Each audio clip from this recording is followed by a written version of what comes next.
ছাত্ৰ ছাত্ৰীসকল, তোমালোক সকলোকে আমাৰ এই চেনেলটোলৈ পুনৰবাৰ স্বাগতম জনাইছোঁ। আজিৰ এই ভিডিঅ'টিত অসম জাতীয় বিদ্যালয়ৰ ক্লাছ 7ৰ ছ'চিয়েল ছায়েন্সৰ লেচন নম্বৰ 5ৰ উত্তৰখিনি কৰি দিবলৈ চেষ্টা কৰিম। ভিডিঅ'টি শেষলৈকে চাই থাকিবা।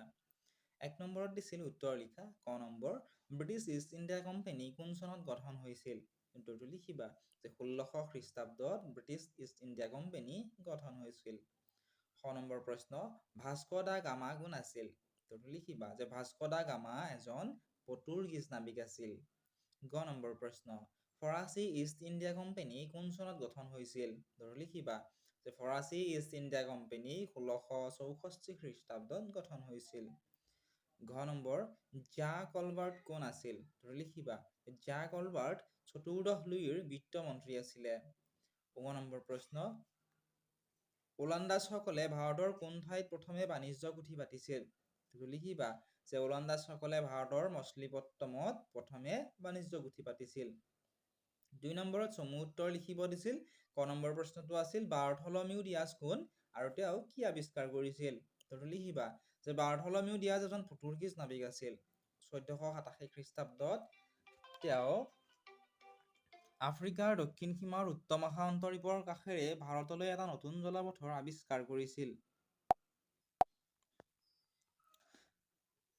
1487 খ্ৰীষ্টাব্দত তেওঁ আফ্ৰিকাৰ দক্ষিণ সীমাৰ উত্তৰ মহাসাগৰৰ কাষেৰে ভাৰতলৈ এটা নতুন জলপথৰ আৱিষ্কাৰ কৰিছিল। খ নম্বৰ প্ৰশ্ন, কোনে কেতিয়া প্ৰথমটো ডাচ ফেক্টৰী ভাৰতত প্ৰতিষ্ঠা কৰিছিল? উত্তৰটো লিখিবা যে 1605 খ্ৰীষ্টাব্দত এডমিৰেল ভন ডেৰ হেগেনে ভাৰতৰ মছলিপট্টমত প্ৰথমটো ডাচ ফেক্টৰী প্ৰতিষ্ঠা কৰিছিলে। গ নম্বৰ প্ৰশ্ন, ফৰাচীসকলে ভাৰতৰ ক'ত আৰু কাৰ নেতৃত্বত মূল ঘাটি প্ৰতিষ্ঠা কৰিছিল?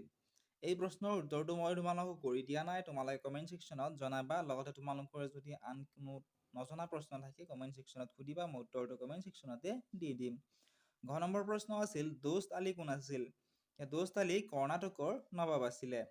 ঙ নম্বৰ প্ৰশ্ন, কৰ্ণাটকৰ সিংহাসনৰ অধিকাৰক লৈ কাৰ কাৰ মাজত টনা আজোৰা লাগিছিল?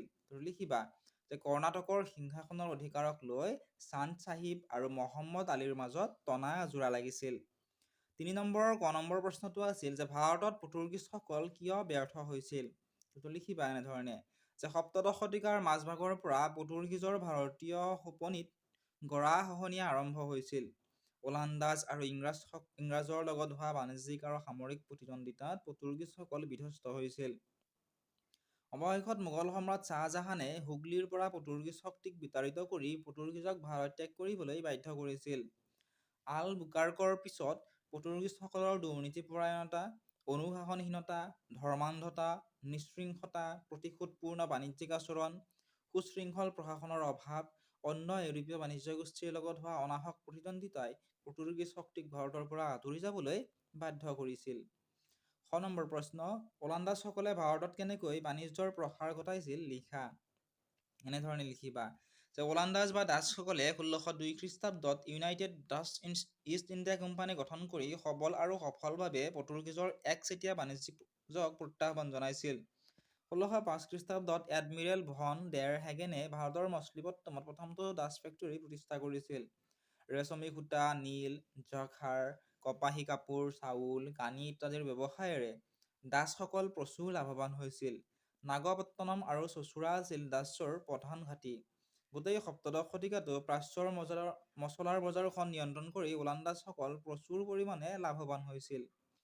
গ নম্বৰ প্ৰশ্ন, ব্ৰিটিছ ইষ্ট ইণ্ডিয়া কোম্পানীয়ে কেনেদৰে মোগল সম্ৰাটৰ পৰা সুবিধা আদায় কৰিছিল? লিখা তোমালোকে উত্তৰটো এনেধৰণে লিখিবা 1603 খ্ৰীষ্টাব্দত মোগল সম্ৰাট জাহাংগীৰে ব্ৰিটিছ ইষ্ট ইণ্ডিয়া কোম্পানীক চুৰাটত বাণিজ্য পুথি পাতিবলৈ ফৰমান দিছিল। 1615 খ্ৰীষ্টাব্দত ছাৰ টমাছ ৰ সম্ৰাট জাহাংগীৰৰ দৰবাৰত উপস্থিত হয়।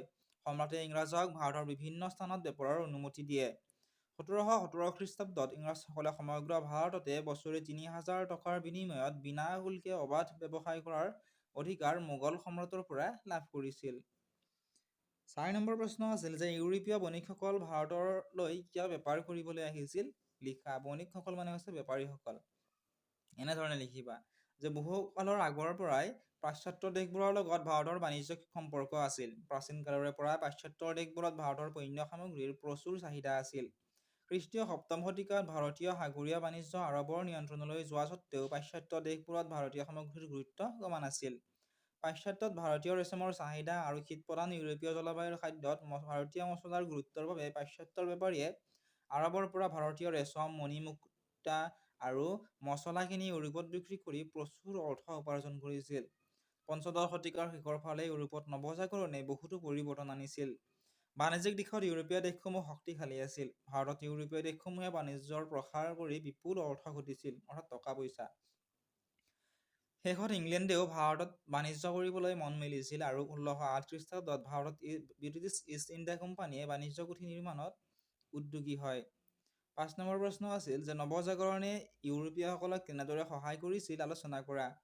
এনেধৰণে লিখিবা যে পঞ্চদশ শতিকাৰ শেষৰ ফালে ইউৰোপত নৱজাগৰণে বৃহৎ পৰিৱৰ্তন আনিছিল। ইয়াৰ ফলত ইউৰোপীয় চিন্তা চৰ্চাৰ জগতখনলৈ অভূতপূৰ্ব পৰিৱৰ্তন আনিলে। নৱজাগৰণে পাশ্চাত্যৰ মানুহৰ মাজত যি সাহস আৰু অনুপ্ৰেৰণা দিলে তাৰে উদ্যোগত ইউৰোপীয়সকলে নজনাক জানিবলৈ সমগ্ৰ বিশ্বতে তেওঁলোকৰ দুঃসাহসিক অভিযান চলালে। এনে দুঃসাহসিক অভিযানৰ এটাৰ নেতৃত্ব দিয়া বাৰ্থলমিউ ডিয়াজ নামৰ পৰ্তুগীজ নাবিকজনে উত্তৰ মহাসাগৰৰ কাষেৰে নতুন জলপথ এটাৰ সন্ধান দিলে। সেই পথৰে আগবাঢ়ি আহি 1498 খ্ৰীষ্টাব্দত ভাস্কো দা গামাই ভাৰতৰ পশ্চিম উপকূলত কালিকট বন্দৰত উপস্থিত হৈ নতুন জলপথ আৱিষ্কাৰ কৰিলে। পৰৱৰ্তী সময়ত এই পথেদিয়েই ভাৰতৰ বুকুলৈ পৰ্তুগীজ, ডাচ, ইংৰাজ আৰু ফৰাচী বণিকসকল ভাৰতলৈ আহে। সময়ত এই বণিকসকলে মুকলি কৰিলে ভাৰতৰ ইতিহাসৰ নতুন অধ্যায়। 6 নম্বৰ প্ৰশ্ন আছিল যে দ্বিতীয় কৰ্ণাটক যুদ্ধৰ ঘটনাৱলীৰ বিৱৰণ দিয়া।